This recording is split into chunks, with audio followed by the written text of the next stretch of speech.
with the media bargaining code, that terrifies me because that is big business.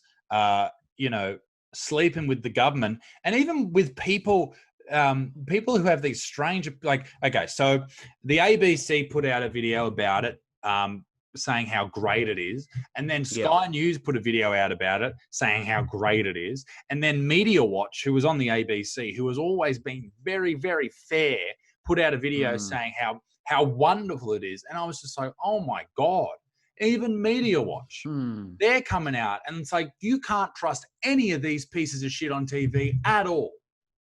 Yeah, they know they're dying.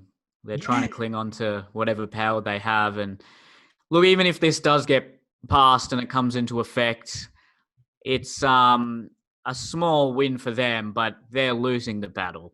They are, in 10, 15 years, I don't even think they'll exist. Or if they do, they'll exist in a form that has, basically none of the power that they currently do. And it's really interesting, isn't it, with all these different forms of media, when you talk to people who still consume most of their content from mainstream media, they live in a different world. They have different ideas about what the appropriate actions for the government are, what the appropriate actions for something like this are. They're all in favor of this bargaining code because, well, it works as propaganda, ultimately. And you can't even reason with someone like that who's just consumed all this mainstream media. And they are in a different world, and that's a very interesting way to put it, because like there was a Newsflash on the other night, and I'm in Newcastle, NBN News, Paul Lobb came on, and I trust Paul, and he said words to the effect of about the protester at one of the rallies, one of the riots in America. He had a Molotov cocktail go off near him. And the news, the headline was, what happens when peaceful protesting goes wrong? I was like, well, that's not really. I don't think you can bring a Molotov cocktail to a peaceful protest and still call it a peaceful protest. Like setting fire to things. It's more rioting, is it not, Paul Lobb? I mean, that is the thing. And Paul Lobb, great journalist, and I love him. And please don't sue me. In fact, you know what? I'm wrong about him. He didn't even say that. The thing is that you are hearing completely different stories from completely different people about the same thing. And even when it comes to the old media, which is the newspapers and the nightly news, if you're watching Channel 7, you'll get a different story than Channel 10, and a different story to Channel 9, and a different story to the ABC, and Sky News will come in with something completely different. And then you hear another story from people online, and you're like, well, hang on, where's the truth in this? That's crazy. Yeah, the trust in media has completely eroded because, like you said, rightfully so, you just get conflicting narratives and you have no idea what the real truth is. And then who's to say that when media was trusted, it even should have been trusted? That's the sort of realization you come to when you start to understand how biased it can be these days. I mean, look at the I don't know what the solution is, man. Look at the big report over time. Like JFK getting assassinated. That was just reported. I mean, I don't want to go full conspiratorial here, but that was reported by the news.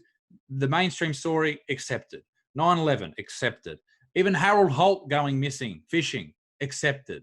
Like even whilst you were talking then, I was thinking, oh, well, maybe when Harold Holt did go missing, was that a little bit sus? Probably. It seems a bit sus. If Scott Morrison was at... Don't even think about these things. No. If Scott Morrison tomorrow was playing golf and he went missing, do you think there'll be people questioning, oh, maybe something a little bit sus happened? Or what about Dan Andrews? If he suffocated from his mask, people would start questioning things. Like today, they would question. But back in the day, no questions whatsoever. They just accept the narrative. And I know when you say words like the narrative, people start going, oh, I'm not listening to this dickhead. But that is literally what it is. Yeah, and I now just, I suppose I plead ignorance. I don't know. Unless I'm actually at an event or unless I have a first-hand account of the facts of something that's occurred, I'm just going to say I don't know. I have no idea.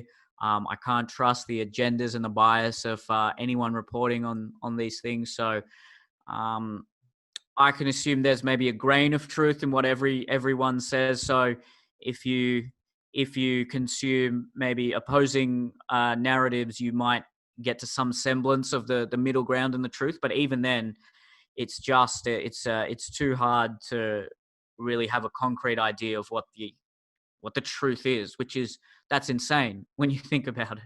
Yeah. It's a bizarre world it's a bizarre media world and media landscape that we live in now. But it's quite interesting actually, because when, I've been doing this now nearly 10 years, and I remember when I started, and I was always of the belief like, the internet is the future. Everyone's going to be moving on to the internet, and people just laughed at that. They thought, you're kidding yourself. It'll be cat videos forever, or it'll just be, silly teenagers doing accents forever. But no, I think I would say internet sources are more trusted now than many mainstream sources for definitely for people our age and around our generation. So who knows what it's going to look like in 10 years? It's scary, but I think there's also it's somewhat exciting as well. We're a part of this new landscape, and we can help shape what the future media landscape is going to look like, and we can learn from what we're currently experiencing and what we have experienced, and shape it to something that we're much more comfortable with, and that the general population can be proud of, or at least trust.